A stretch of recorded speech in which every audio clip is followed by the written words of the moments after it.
Berita tentang penyerahan kembali rumah jabatan anggota RJA, DPR RI atau rumah dinas, Rumdin, oleh Sekretariat Jenderal, Sekjen, DPR RI telah menimbulkan banyak pertanyaan. Apa sebenarnya yang terjadi dengan rumah dinas tersebut? Mengapa anggota DPR RI periode ini tidak lagi berhak mendapat fasilitas Rumdin? Surat yang diterima Detikkom pada Kamis, 3 Oktober 2024, bernomor B733 RT0109-2024, menjelaskan bahwa anggota Dewan tidak lagi mendapat fasilitas Rumdin. Mereka akan mendapat tunjangan perumahan. Anggota DPR RI periode 2024 hingga 2029 akan diberikan tunjangan perumahan dan tidak diberikan fasilitas rumah jabatan anggota. Demikian bunyi isi surat itu.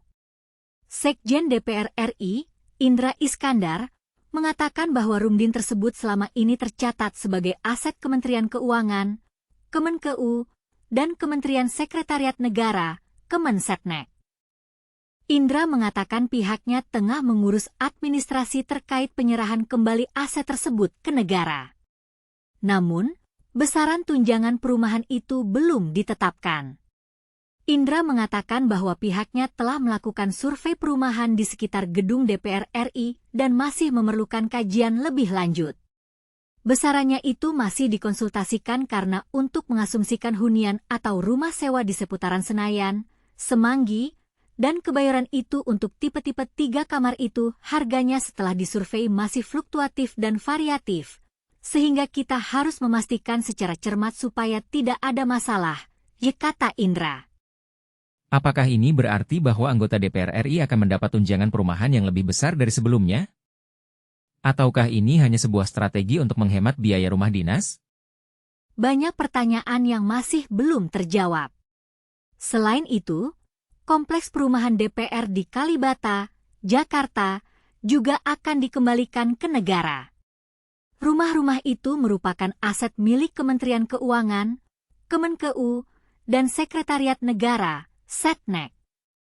Rumahnya itu sendiri, itu kan tercatat dalam aset Kementerian Keuangan dan Sekretariat Negara, maka kami sedang mempersiapkan dokumen-dokumen untuk membahas bersama Kemenkeu dan Setnek mengenai pengembalian aset negara tersebut ke negara, ujarnya.